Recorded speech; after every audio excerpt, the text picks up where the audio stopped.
Welcome back to a fistful of videos. Today, we're covering For a Few Dollars More.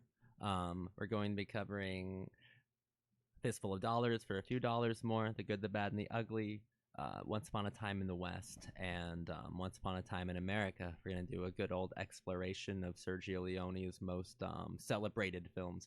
I love For a Few Dollars More, which is what we're doing right now. I think it's fantastic.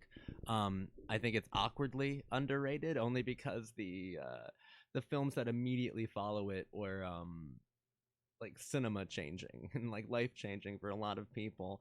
For a Few Dollars More is, to me, a masterful film in its own right. It is ridiculously good. I'm I get high off this movie's fumes. I think it's like incredible. Like, what did you think of it, Craig? Just a superficial glance. Well, I'm gonna say pretty much the same thing I told you when we first watched one of his movies. Is like, uh, I feel like the people who first started the traditional like over the top um, anime style shit Oh, right. must have loved movies like this because everything is just ridiculous. Also, sorry if you can hear that. The dogs seem to want to fight right outside the door. Um, but yeah, like these unrealistic, like superhero level almost um, outlaws and bounty hunters. You know. Yeah, and hyper dramatic and like incredibly like expressionistic and Mhm. um not just hyper dramatic but melodramatic to the core. A glance, like there's an eternity of patience and time and meaning in a single glance, which I can totally see from even my limited purview of anime. Like, I've seen episodes of anime where the entire episode is someone just glancing and all the thoughts in their brain that they're happening, that's happening inside internally. It definitely sounds like a weeby thing to say, and I definitely could understand people being like, "Oh, that's stupid. That why would you make that comparison?" But I wouldn't make the comparison about just anything. It's not like I'm Oh gonna no, watch Die Hard and make the same I comparison. wasn't implying that it was a wrong I'm comparison to not talking make. about you. I'm just Yeah, saying, like in I'm not general. I'm not a Um, big anime fan myself, but I think mhm, you'd be completely arrogant to say that you don't see the influence from like the language of Leone mhm. bleeding into anime. When the best part of a Leone film is two or three characters staring at each other for about 15 minutes and all the internal thoughts on their mind, and it's like, oh, all these close-ups, and Mhm. since it's animated, you just see like everything inside of their brain moving fast too in the background. But since it's, Yeah. I totally see it. And these are larger than life characters, and I love the characters. Of course, you got the man with no name again, or Monko, as he's kind of called in this, but not really. For all intents and purposes, Clint returns as a man with no name. And Lee Van Cleef, we finally see some Lee Van Cleef as Mortimer, the good old monk, the Oh, that guy Reverend. has a death stare, man. He was so good. It's so nice seeing him.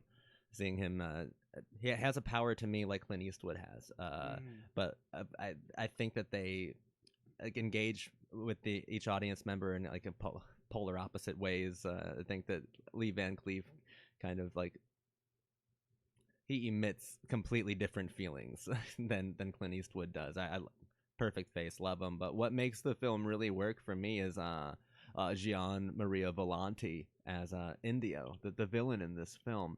I've always been like really into the villain here, uh, because it's like the dude is a complete fucking psychopath, but he's also manic. He's insane. He's a drug addict. He's like some kind of mass murdering rapist who's always crying. He is always weeping, and he's always Mhm. just wet. He's always damp. He's He's always like just freaking the moist. fuck out, and like you don't know where his emotionality, where the range of his emotion is going to go. Like he sees that he's been ripped off of money, and he's just freaking out, and then 2 seconds later, he's just laughing. He's just laughing that he can't find the money. Like, Mhm. the dude is completely crazy, and like what also makes the film work is really the stuff that's centered around the character of Indio, who I thought was marvelously played by Volanti.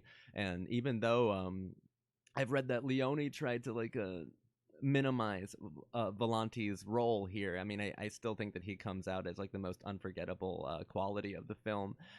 His performance was undeniable. A huge step up from A Fistful of Dollars, just talking about villain, and we get the same villain actor returning here. This one's like really complicated. Um, and I do like to view it well, let me get back to what I was saying before. I always do that. But part of what makes it really work is the stuff that is centered around the Indio character, the motifs, and especially the timepiece motif, his watch that he uses as some sort of morbid carousel-like timer on these standoffs that he engages with multiple people. But as time goes on and more of like the sentimental value of the meaning behind the timepiece itself is revealed, like every time he plays that melody from the timepiece, he is like torturing himself, and like there's such a complicated portrayal of this villain. Like he wants to die. Like I think he absolutely wants to die. I just think that he wants to die like, fairly. Like he won't kill himself, but like I think he desperately wants to. He's a manically like suicidal villain. I've never seen a villain quite like this one. But the timepiece, Ennio Morricone's music, basically everything from A Fistful of Dollars is superbly realized here. You saw the seeds there, and it includes the music, because now, I mean, the music is having an informative conversation with what we are seeing visually, and they're talking back and forth. And I think the timepiece is the best example of that. But Indio, I don't even think he was written to be as complicated as he was. I mean, originally he was just a regular bandit who wasn't on the same level as either the Man with No Name or Mortimer. He was just a regular bandit. And I think that like Leone and the other Italians who wrote the script were like really centered around he's crazy because he smokes the marijuanas. But I think it's like kind of a transcendental performance in that, yes, the music does go crazy every time he lights a joint. It does go kind of crazy, but that's really like not very interesting to me in that respect, because I think Volante's performance really elevates it from like more than like a reefer madness set in the West kind of thing. I think that's what Leone envisioned, which is weird, like some kind of drug addict villain for his grown-up fairy tale. But I think that there's so many complications to this Indio character that's not even like the top of it. Like that's just the fact that he is a drug user. I don't really see I mean, maybe it's just aged well in that respect, that I just see him smoking weed now, and it's like that, and the music adds to it. I don't think that it's like a weird reefer madness thing, even though it seems to have been written like that. And it's awkward that Leone did so much research about bounty hunters and bounty killers in the Old West, but apparently like never hit a bowl in his life, and was like, this will just make him crazy. He's just gonna kill and rape and pillage. It was wonderful. But thankfully, Volante's eyes, like those close-ups, but especially like Volantes, are so engaging and so full of like this morbid, curious dread, and it really makes that standoff at the end perfect, because that's when it all culminates. Like all the themes culminate with Indio, and he looks so desperate. The stereotypical, like almost like self-parody of a fairy tale villain, because he's been wearing kind of like a white kind of color palette thing the whole time, except for at the end where he is the man in black. He is the black cowboy, the black rider. And like he looks so desperate and finally defeated, and he has to hear those watches, and he has to hear the melody like culminate together and rise together. He has to hear his be drowned out by vengeance, and it's like so. Whoa, it's so good. It's so much better than just like a cautionary tale about like smoking some reefer. It really is. Yeah. No.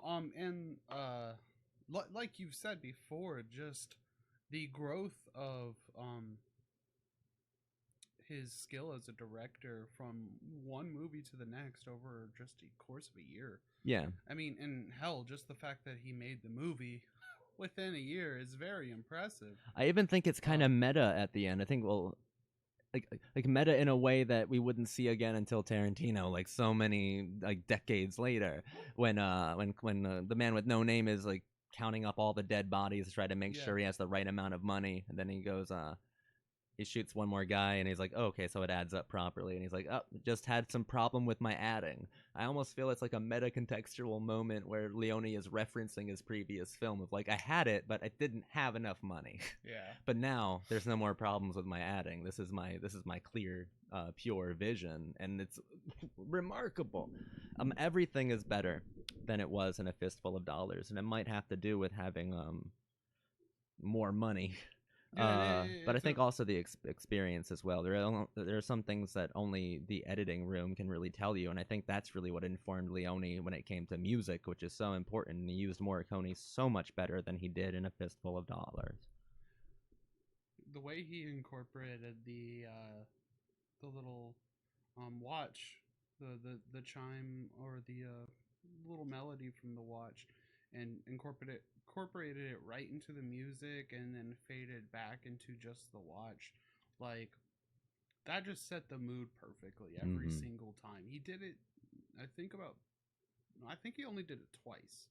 I think twice in its like Um, totality. And he only did it the first time to remind you of the gravity of the situation at the last time. But yeah, I love it where it starts so simplistic and stripped down, and it's that eerie, morbid sound of the watch. Because the first mhm, time you hear the watch, you don't know what its significance is, yeah, but now it has way more significance. But it still has a mystery because now Clint has one that he stole from Mortimer. You know, there is still mystery at the end, but it's like I love what you were going with. It's so simplistic and stripped down. It's just the melody, but then that Morricone full theme kicks in, and it really is a crescendo. It really is a rise, this operatic rise with just two or three men staring at each other in a circle in a rundown, a forgotten yeah, little southern town, and like, and then at the very end, all the music stops again, and you hear that melody get slower and slower and slower, and you see Indio become more and more like engaged with his like morbid obsession with his own death, and it's crazy. It's crazy to see, like, and it's so perfectly captured.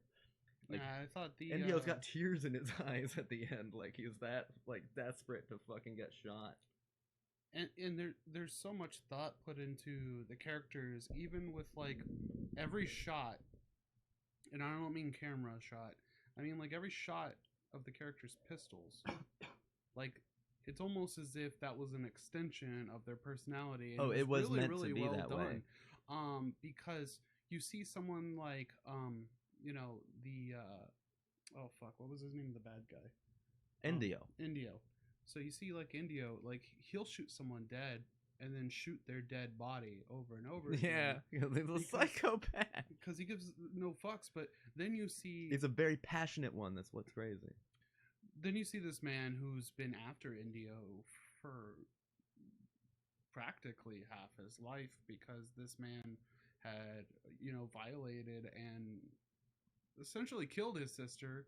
I mean, his she killed herself, but While she was being yeah, raped by Indio. yeah. So And it's like the one that got away, and Indio's fucked up, like yeah, traumatic. Like it's such a traumatic experience for him. Like it's yeah, like, dude, how crazy is this yeah. Western like fairy tale villain, dude? Wow. Yeah, he was crazy, but yeah. And then you see him. He finally gets to confront this man, and he takes one clean shot, and then the guy falls to the ground and goes to pick up his gun, and he just sits there, confident that his shot was well placed, and then the guy dies. It And even it's like, expresses more confidence than the man with no name has, because we've seen the yeah, man with no name shoot someone, and they're like they fall over, and then they move a little bit and then shoot him again.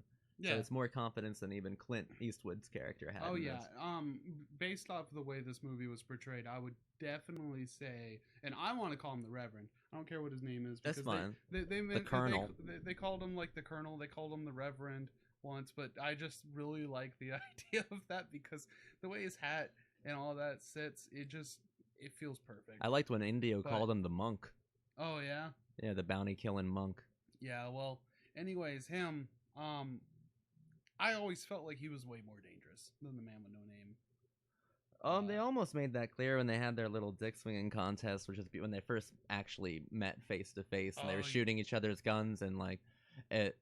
Of course, from Clint's mind, he was getting He was upper hand, embarrassing and humiliating, even emasculating the monk, the reverend, yeah. by shooting the hat further and further away. But But he was so sure he had control of that he had the situation the control, yeah, entire time because he because didn't know yeah, that he because was getting him into where he's like more strong, like into. I mean, he had the advantage when he was too, at a and he was distance, out of range, yeah, because because he's a only he long could shoot. shot, Yes, yeah. exactly. Um, So they made that kind of clear. yeah, it was really really cool, yeah, because then he shoots his hat off and then juggles it in the air with bullets, and it's like at that point, you know that this guy's not fucking going anywhere, and No. he's and then he just straight up offers him a deal. He could have easily just done everything by himself. Hmm. Um, but the movie would have been less interesting. And he was there for vengeance too, which Yeah, is wild. Clint was yeah. there for the money. He was there for Mhm. vengeance. And I mean, and yet, like once again, there's really no. There was more moralizing to Clint Eastwood's character in A Fistful of Dollars when he tells that family, like, I once knew people like you, but no one was there to help them. Go, like, survive. Mhm. There's really there was no moralizing to the man with no name in this movie. He No. wasn't like, well, happy. All he said was like family resemblance on this watch. Like after he hands it back, it wasn't like I'm killing Indio or like I'm gonna help you because Indio is fucking crazy. He's like all about the money the entire time, and really he doesn't get moralized. He doesn't become like a No. altogether good person. The There's still so many gray areas. the most he did was set up the kill for the colonel because Yeah, other than that, that's like the most morally good thing he did.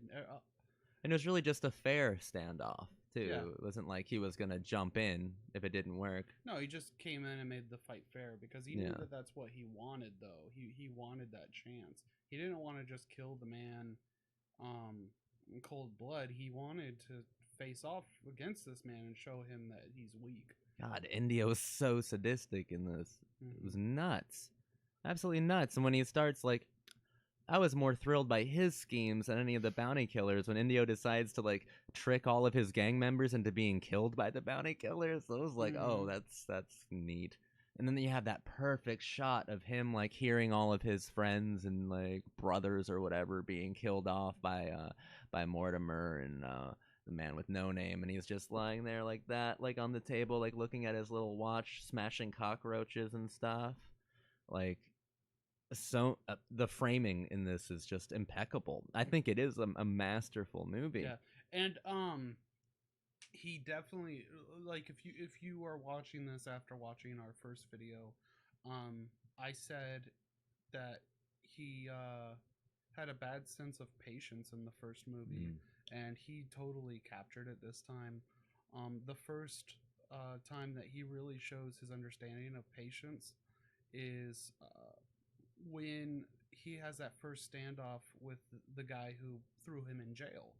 Um, Absolutely. because he sits there and he's like, once the music on this watch stops playing, see if you can shoot me.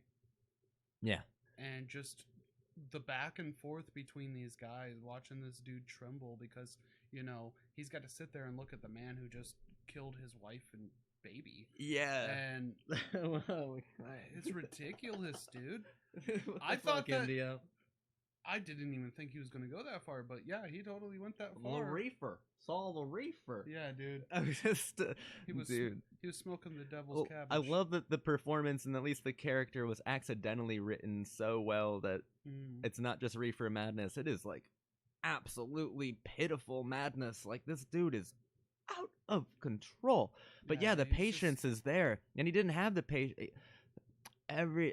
All the elements were there in A Fistful of Dollars, but it's almost like he didn't like I said, things you figure out in the editing room. I think he saw certain scenes that probably included Volante and Eastwood again in the first film and went, oh, you know what, this could have been something operatic, this could have been something marvelous, and he really did that here. And I think he lays the groundwork for the patience almost immediately with first meeting Mortimer and the kind of pacing of the action scene where he finds where he tracks down some bandit in some rundown town, and he's very calm when he enters into the room that the dude just fled, and he sees the dude like scrambling to get on his horse, but we watch Mortimer walk like with purpose, not slowly, but like just walk down the stairs, take his time, like add the extension onto his pistol, and just take his time. Even then, we're getting like patience.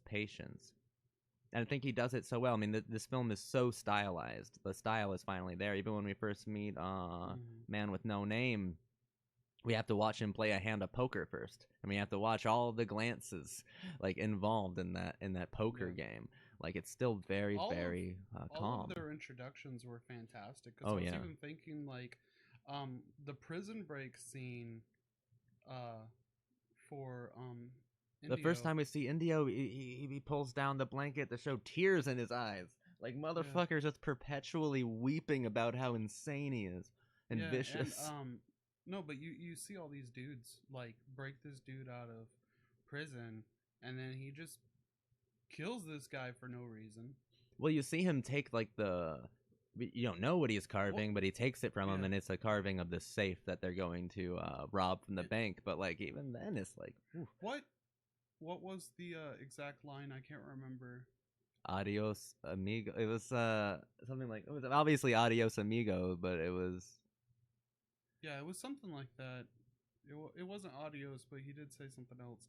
But anyways, just that badass line, and then he shoots this guy in the stomach, and you know right off the bat that this dude is trouble.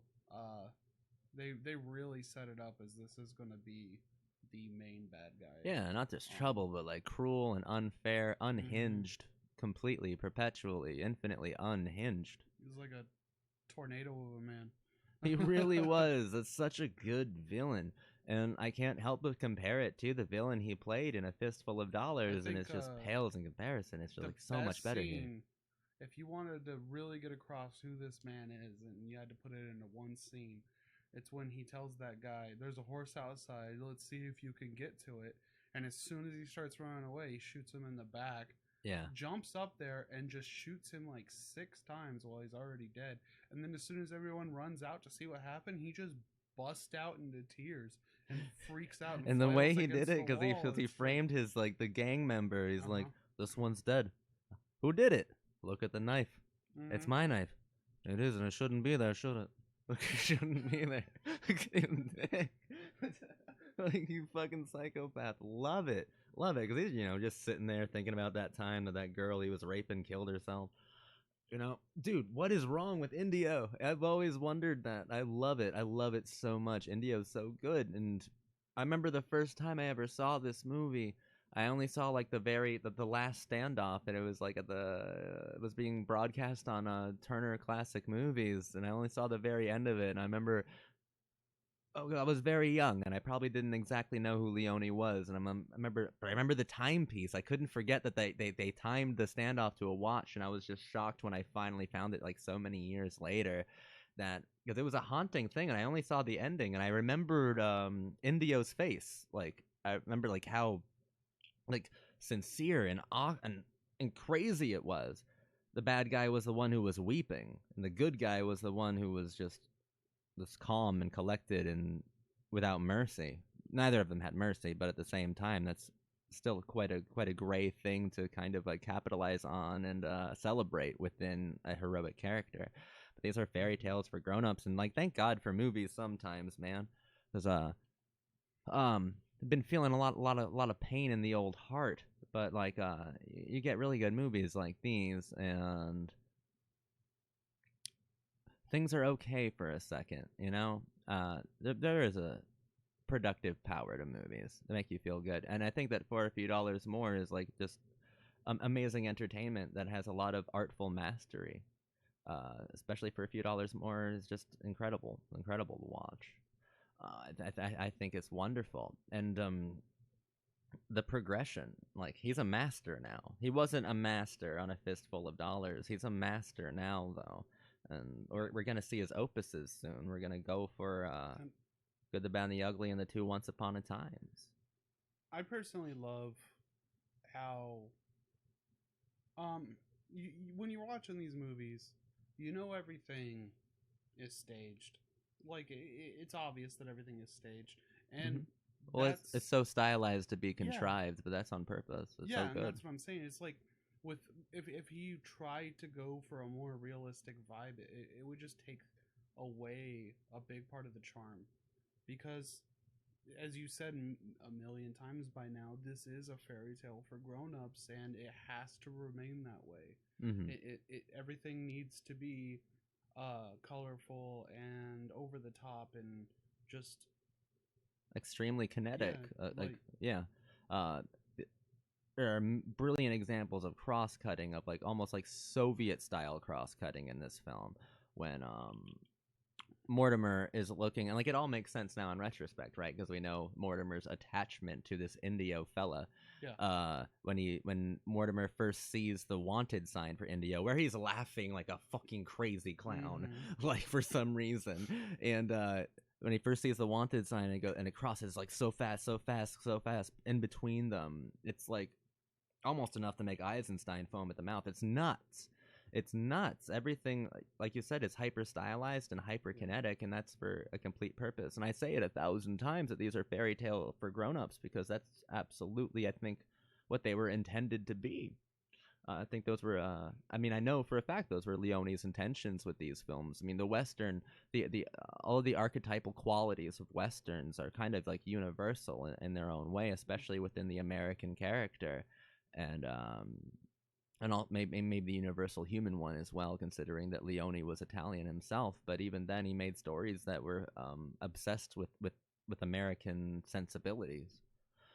But these things are eternal, and he's putting a new spin on it. This isn't like a fairy tale I've seen before. This is something completely different that elevates concepts of fairy tales for me. Um, yeah, fairy tales for grown-ups. Indio is like the most wicked witch I can think of, man. Like, just Oh, completely unforgivable. calling him a wicked witch, man. Um, Oh yeah, he has his when magic potions, and and I he's said like, uh when we were watching the movie, I kind of said it as a joke, but I mean there was a little bit of truth behind it. I said that when all the guys were standing around, um, beating the shit out of the two bounty hunters and just laughing, I said it was like being in like a haunted house because the laughs were so oh maniacal, yeah, I feel and that like there was a bit of creepiness to the way they were laughing because you could tell that these guys like they know they're living on the edge. They could die at any moment, and they're just living it up. well, there was a creepiness. Well, there's like poetic meanings to all that, but there was a creepiness when Indio opens the like the loot box and just finds Yeah. his wanted picture and hears himself laughing at himself. Yes. Like and also That Indio, was as beautiful. we've seen with the timepiece, he's a man who is haunted by ghosts everywhere he goes until he's just like a member of the living dead in some sort of way, because he's haunted by that melody, yet he plays it all the time. He's haunted by the woman's picture inside, even though that woman's picture is the reason he's so traumatized as a human being, and he's traumatized because of what he put her through. And how she reacted to that kind of cruelty and viciousness and savagery. Like, he's haunted everywhere that he goes, and I mean, I don't think you were wrong with the haunted house kind of like reference, because that was it. I think that he leads a haunted house. I think he lives in a perpetual like haunted house. I think he is just haunted. That's his Mm-hmm. problem. That's why he's so psychopathic. It's because he's haunted, but he's haunted by himself and the bad, evil, grotesque things that he's done. Like, he's haunted by how evil he is and just can't stop. Indio's nuts. Indio's crazy, but such a complicated Western villain. Like, Mm-hmm. I mean, I could probably go on for hours about good old Indio, but I love our heroes as well. Our Yeah. heroes are amazing. They complement each other wonderfully, and I don't know which one I prefer more, because both have like the coolest, most stylized, most signature moments you can think of in their own ways. My favorite thing about the about Clint Eastwood in both of these movies so far is just it's the smallest thing, but it stands out to me every time.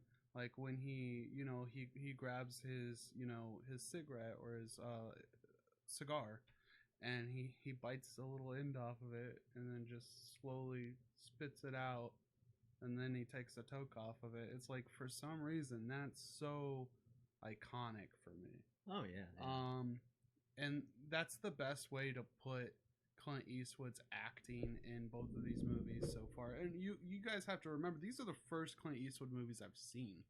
Um, not out of just it's not like I was trying to avoid them. I just never watched them. And he's just a man who, as you watch him act, you can just feel the icon growing as you watch Oh him. yeah, And legends are being born here. Uh, I've seen these movies over and over again, and I still, you know, that's the power of his star. You can't get used to seeing Clint Eastwood in close up every once in a while. You have to be startled by it, or like completely blown away by just his presence, or else he's not Clint Eastwood.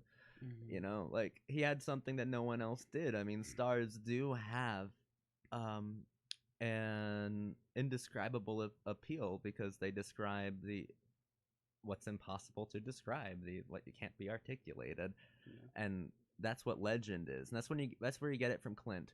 I think Lee Van Cleef, to me, is just as immortal, but obviously, I mean, Clint Not was as at least iconic. also attractive as a human being, and Lee Van Cleef. I mean, before this is like even in The Good, the Bad, and the Ugly, he plays the bad. Like this, and this and Escape from New York are the only two times I can think of him being in any way heroic. Because I remember him in like High Noon before this, and like westerns in the States before he went off to Spain and Italy to make these two films. Um, yeah, he was cast as like the third villain, like Mhm. like third build villain. As as soon as I saw him, I kind of thought that he might be antagonistic. He has Um, that natural look. and yeah, he's got that death glare, and it's so good. I'm actually very much so looking forward to The Good, the Bad, and the Ugly now, Oh, I love him. He plays because the bad, I aka can't wait to Angel Eyes. see Ooh, I can't wait to see the uh, death glare coming from an angel of death. a place of um an antagonist as opposed to a place of revenge. Well, he's the ultimate bad in it. Uh, Yeah. yeah, I'm definitely looking forward to that. But back to like the directing, I would say, you've already called Leone a master, but I would call him, as well as, in a different way. When we watched Stalker, that guy's definitely a master of patience, but so is Leone in his own specific Well, way. They're both masters of patience. oh, those are really hard to compare. They are hard Leone to to compare, but Tarkovsky. they're both.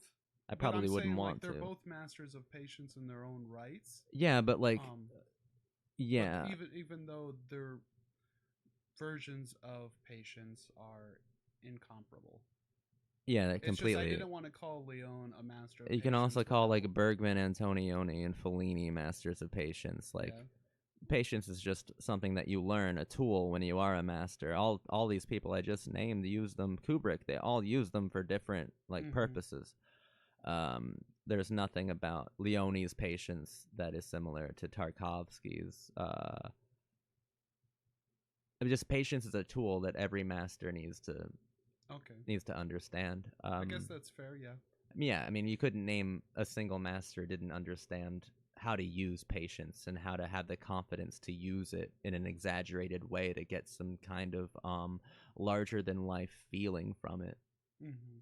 Uh, yeah, but it is a patient film, but I mean, even yeah, I just can't. Yeah, there you I can't compare masters when it comes to patience and like who uses it better. Because I'd probably say Leone uses patience better than Tarkovsky, only because there's such a superficial payoff, but that superficial payoff is just so explosive and truly cinematic. Because Tarkovsky also does like the anti fucking tension thing, where he'll build something up and then nothing will happen as a result of it, and that's the point. Yeah. I do like the kind of I do like how Leone is bombastic, that Leone is flamboyant, outrageously Mm-hmm. shameless, and how much he loves killing and death in his movies. Like, it's just endlessly entertaining in that respect. But Patience, I think, is one of the best ways to describe why this movie is so good.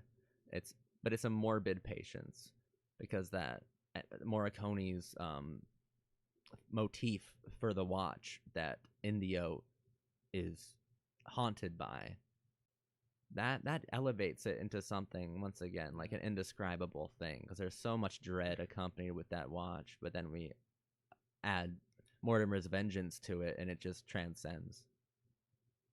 It really does. Yeah, I do like the idea of like he's patience with payoff, and as opposed to patience with like, you know, I guess presence. Yeah. But his patience does have presence, so I don't know if that's fair to say. But anyways, moving on from that, like, yeah, I'm definitely looking forward to the rest of his films, and I've already seen Once Upon a Time in the West, but I'm even looking forward to seeing that again now, having watched his, previous films, Yeah. because I'll be able to see it in a whole different light, see where he's gone and where he's grown as a director. Well, I think For a Few Dollars More is a masterpiece for sure. Mm-hmm. A masterpiece of character building, tension, patience, music, and violence. But most people view A Fistful of Dollars and For a Few Dollars More as like warm ups, as practice runs for The Good, the Bad, and the Ugly, for Once Upon a Time in the West, and for Once Upon a Time in America. The next three we're going to be doing are hailed widely as some of the greatest films ever made by anyone. Yeah, I mean, I guess I'll have to make that decision for myself when we get to it, but uh, I think For a Few calling Dollars More is like less good than the next three we're going to do, yeah, but it doesn't make it less masterful. The say, mastery's there. yeah, I would definitely say A Fistful of Dollars was definitely a warm up, but Yeah, calling this one a warm up is not fair. Um, This one was a this full is more vision with like a total validity. This is more like, I would say that this is more when he starts to get um his feet planted, you know. Oh yeah. He gets his running start here. So I wouldn't call it a warm up so much as the start of his greatness. Yeah, of course. And of course it's just going to get better and better. This is where the master was born. Yeah. A Fistful of Dollars is fun, but it's not masterful. Mm-hmm. This is, to me, an enormous success of everything, but specifically of style. And like kind of like the unexpected power and pathos that comes, and like raw emotion that can come from just style. Like I know I'm wondering all of these things about Indio's psychological or philosophical framework. I'm wondering all of these things based simply on style, based simply on run camera, run motif. He looks at a gold watch and cries in a close up. Yeah, I would say that style. Everything that I said was weak in A Fistful of Dollars was tackled in this movie and corrected.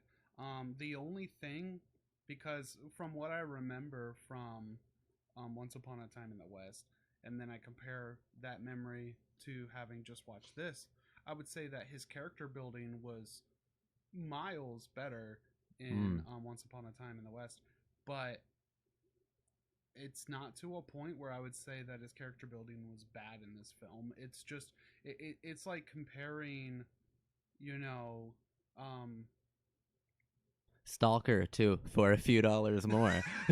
That's what it's like, Craig. No, well, I was gonna say it's like comparing, like a professional's, peak to his start off. Like he did a fantastic job here, and the fact that he went further is just even that more impressive. I think I'll be curious to get your ranking once we finish Once Upon a Time in America. I'll ask you to rank the 5 that we did. Yeah. Yeah. I can already assume that A Fistful of Dollars will be at the bottom. Oh yeah, yeah. But yeah. But I'm curious to see how Good, the Bad, and the Ugly and Once Upon a Time in the West duke it out for you. Yeah, and America is just that one, that one is insane. It's wild. That's a wild film. It's a gangster movie. I don't know if you know that. No.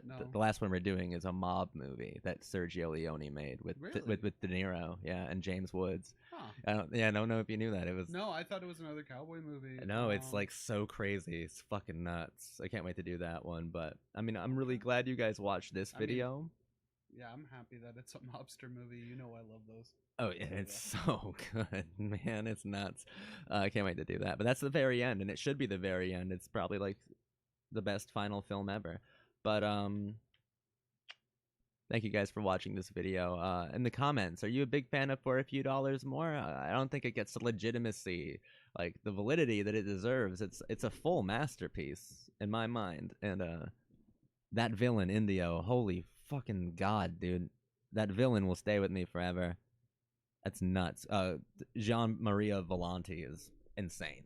What an insane performance. And just for fun, I would like to know, out of the three main characters, the two bounty hunters and the main bad guy, the main villain here, which one stood out the most to you? Which one is the icon of the movie? Yeah, that's good to know too. Thank you guys for watching so much. Alrighty, until next time.